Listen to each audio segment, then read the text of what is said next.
और मैं तो चाहता हूं कि वो एसीबी के पास जाएं। पूरे देश में एनडीए और इंडिया आपस में लड़ रहा है। विधानसभा के भीतर भी मारपीट दोनों कर रहे हैं। जमशेदपुर एक ऐसी जगह है जहां एनडीए और इंडिया दोनों मिला हुआ है। इतनी खबरें भ्रष्टाचार की, अनियमितता की आई, अस्पताल बनना, अस्पताल ढहना इसकी आई, न एनडीए ने इंडिया के खिलाफ आज तक एक भी बार बोला, न इंडिया ने एनडीए के खिलाफ बोला। कल मीडिया के सभी मित्रों ने मुझसे पूछा कि आपके खिलाफ में एक एफआईआर दायर हो गया है, तो उसी के बारे में मामला क्या है मैं आपके सामने बातें रखना चाहूँगा। हमारी तरफ से जो भी हमारे हाथ में है, मेरा है, कोर्ट का ऑर्डर है, या कल उन लोगों ने जो प्रेस विज्ञप्ति जारी किया उसकी कॉपी है, ये सब आपके सॉफ्ट कॉपी के रूप में आपके इस पर चला गया होगा या अभी चला जाएगा तुरंत। एक कोर्ट में जब कोई मामला जाता है तो जो पार्टी ले जाती है कोर्ट में, उसको कोर्ट के ऑर्डर के बारे में कुछ भी गलत बात बाहर में नहीं कहनी चाहिए। कल के प्रेस कॉन्फ्रेंस में इन्होंने कहा कि कोर्ट ने इसे भ्रष्टाचार से जुड़ा मामला बताया। कोर्ट के ऑर्डर में कहीं नहीं लिखा हुआ है कि ये मामला भ्रष्टाचार से जुड़ा है। फिर उन्होंने ये कहा कि कोर्ट में फिर से अपील करने की छूट दी गई। ऑर्डर की कॉपी आपके पास सॉफ्ट कॉपी में चली जाएगी, कहीं भी ऑर्डर में नहीं लिखा है कि आपको अपील करने की छूट दी जाएगी। तीसरा है कि इन्होंने धुरवा थाना में एफआईआर किया है। कोर्ट ने क्या कहा है? कोर्ट ने कहा है कि आप को जाना है तो एसीबी में जाइए, विजिलेंस में जाइए। इनको जाना चाहिए था विजिलेंस कमिश्नर के यहाँ, चाहे एसीबी के आईजी डीजी के यहाँ जाना चाहिए था। वहाँ नहीं जाके ये धुरवा थाना में गए हैं। अब धुरवा थाना क्या करेगा? ये थाना में 10 तरह से पैरवी लोग करा रहे हैं कि आप इसको दाखिल कर लीजिए एफआईआर। तो आखिर कोर्ट ने जब थाना को कहा ही नहीं है, थाना में जाने के लिए कहा ही नहीं है, तो जहाँ कहा है वहाँ आपको जाना चाहिए था। ये नहीं गए हैं। तब कोई अधिवक्ता है, अधिवक्ता की तरह रहे तो ठीक है। अगर अधिवक्ता प्रवक्ता की तरह काम करने लगेगा तो उस पर संदेह उत्पन्न होता है, और तब लगता है कि अधिवक्ता के ऐसे आचरण के विरोध में कोर्ट में या बार काउंसिल में क्यों नहीं जाया जाए। मैंने सलाह ली है कई लोगों से। ये फिर मामला बनता है कि हाईकोर्ट के आर्डर की इन्होंने लिखित रूप में अपने प्रेस विज्ञप्ति में गलत तरीके से कहा है। अब ये तो बात इनकी हो गई, इनको जो करना था उन्होंने कर दिया। मैं तो 6 महीना पहले मैंने एसीबी को लिखा था कि भाई ये सब लोग मांग कर रहे हैं जांच की, आप जांच कर लीजिए, और आपको लगता है कि हमको फाइल देखना पड़ेगा विभाग में जाके, तो मैंने आरटीआई के माध्यम से 3251 रुपया खर्च करके सारी कॉपी हमने मंगा लिया है। आप मुझसे मंगा लीजिए, मैं दे देता हूँ, फोटोकॉपी करके ले जाइए और जांच कर लीजिए। अब आज एक आहार पत्रिका के बारे में इन्होंने एफआईआर दायर किया है। मैं संक्षेप में फाइल में किस डेट को क्या नोट लिखा हुआ है, सॉफ्ट कॉपी में मैंने आपको भेज दिया है। इसको किस डेट को फाइल शुरू हुई और किस डेट को फाइल अंत हुई।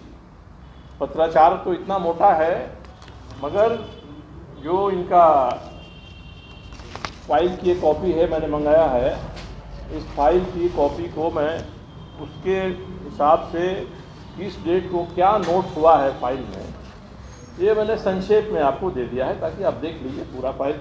कोई पूरा फाइल देखना चाहे बैठ के आज कल परसों कभी भी यहाँ आकर यहाँ देख सकता है। अब उसमें आहार पत्रिका के बारे में इनका आरोप मुझ पर है। पहले तो ये हाईकोर्ट गए, हाईकोर्ट में इन्होंने क्या प्रेयर किया? पहला प्रेयर किया कि एक एसआईटी बना दिया जाए जो जांच करे। दूसरा प्रेयर किया कि जो रिस्पोंडेंट नंबर 7 और 8 है, मैं और प्रिंटर, उसके खिलाफ कार्रवाई कराएं। और तीसरा किया कि इसको सीबीआई को सौंप दिया जाए।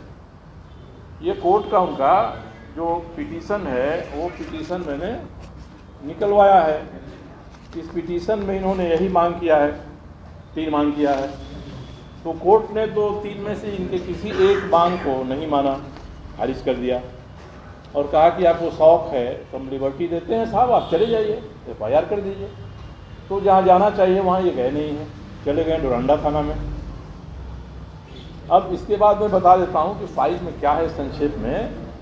ये फाइल बढ़ाई गई 12 सितंबर 2017 को विभाग के द्वारा बढ़ाई गई। मैंने नहीं कहा कि ये पत्रिका छपवानी है, विभाग ने बढ़ाया कि नेशनल फूड सिक्योरिटी एक्ट आ गया है, उसके प्रावधान के बारे में तो विभाग को पता है, अधिकारियों को पता है, मगर आम जनता को जो राशन लेने जाती है उनको पता नहीं है, डीलर को पता नहीं है।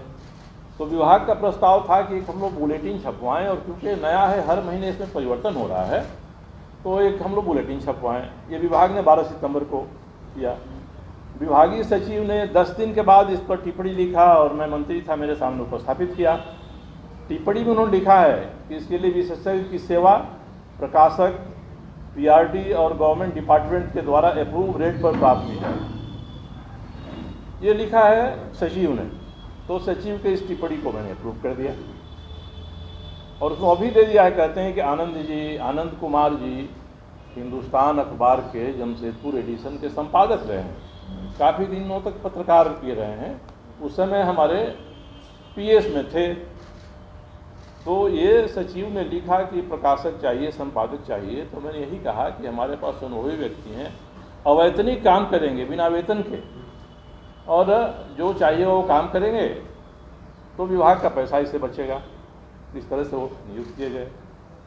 अब एक ही बार एक टिप्पणी है जिसको बार बार कहते हैं लोग कि विभाग का जो सहायक है उसने लिखा है उसमें कि आनंद कुमार ने कहा कि फलाना प्रिंटर को PRD के अप्रूव रेट पर छपवा लिया जाए। PRD में फाइल गई, PRD ने रेट अप्रूव किया, ये रेट होना चाहिए, रेट सही है। 1 महीना छपा, दूसरे महीने में फिर संपर्क किया विभाग ने, तो PRD ने लिखा कि आगे भी इसको छपवाना है तो वित्त विभाग की सहमति लेनी चाहिए। अब उसमें योजना और वित्त विभाग में ACS थे अमित खरे साहब, विभाग ने फाइल उनके यहाँ भेजा। उन्होंने कहा कि यथा प्रक्रिया इस रेट पर आप छपवा सकते हैं।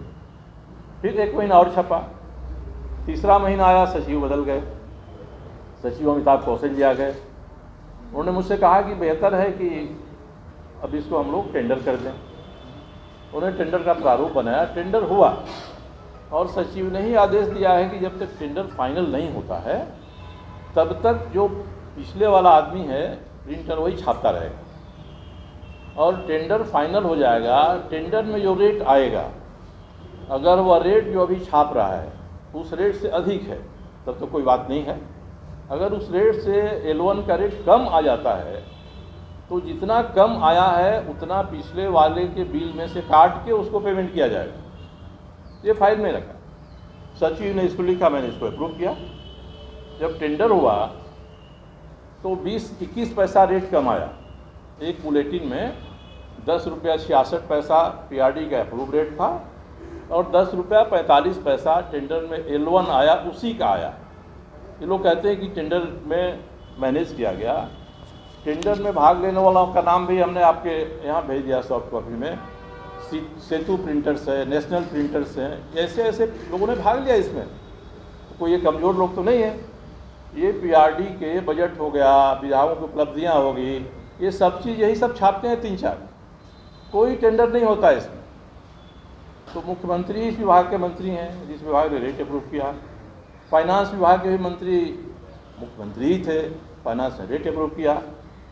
और टेंडर में जब 21 पैसा कम आया तो उतना काट के उसको भुगतान किया गया। अब बता दें इसमें 1 पैसे का कहाँ खर्चा हुआ है और कहाँ भ्रष्टाचार हुआ है इसमें। तो इसलिए मैं चाहता हूँ कि जिसको भी इच्छा हो, ये फाइल की कॉपी है, आज कल परसों कभी भी आकर यहाँ रहेगी, आप उसको देख लीजिए, मैं रहूँ ना रहूँ। तो ये इसके बारे में कहना था। अब इसके पीछे क्या है, कारण क्या है? ये 5वीं बार ये विषय समाचार पत्रों में उठाया गया है। एक बार लोगों ने SB को दरखास्त दिया, एक बार मुख्यमंत्री को दिया, एक बार पूरा भाजपा के लोगों का डेलीगेशन जमशेदपुर से राज्यपाल से मिलने आया, ये खबर आई। फिर हाई कोर्ट में किया, उसकी खबर छपी। फिर अब डोरंडा थाना गए हैं तो आज 5वीं बार छप रही है। हाँ, धुरवा थाना में जहाँ भी गए हों तो ये छप रही है। तो मैं ये कह रहा हूँ कि 5वीं बार आ रहे हैं, तो इसीलिए मैंने संचिका को मंगा कर पूरा आपको देखने के लिए दे दिया है। कहीं भ्रष्टाचार हो, कोई बता देगा कि इसमें भ्रष्टाचार है, और मैं तो चाहता हूँ कि वो एसीबी के पास जाएं, उनका हक है, जाना चाहिए, और एसीबी जो फैसला होगा एसीबी फैसला कर देगा। अब स्थिति क्या हो गई है कि कल भी मैंने कुछ मित्रों को कहा था कि पूरे देश में एनडीए और इंडिया आपस में लड़ रहा है, विधानसभा के भीतर भी मारपीट दोनों कर रहे हैं, राज्य में भी लड़ रहे हैं, मगर जमशेदपुर एक ऐसी जगह है जहां एनडीए और इंडिया दोनों मिला हुआ है। एनडीए के राष्ट्रीय उपाध्यक्ष हैं और इंडिया के मंत्री हैं जमशेदपुर में। इतनी खबरें भ्रष्टाचार की, अनियमितता की आई, अस्पताल बनना, अस्पताल ढहना इसकी आई, न एनडीए ने इंडिया के खिलाफ आज तक एक भी बार बोला, न इंडिया ने एनडीए के खिलाफ बोला। तो एनडीए और इंडिया के बीच का जो सांठगांठ जमशेदपुर में है, यही इसका कारण है। और ये चाह रहे हैं कि मैं इन बातों को उठा रहा हूँ तो मुझे भी अपने ही कैटेगरी में शामिल कर लें, अखबार में छप के, मीडिया में आके, और लोगों के सामने ये हो जाए कि वही नहीं है, मैं उन्हीं उसी तरह का मैं भी हूँ। इतना ही इनका ध्येय है। इसलिए कई चीज़ों को मैं फिर से ज़रा तेज़ी कराऊँगा कि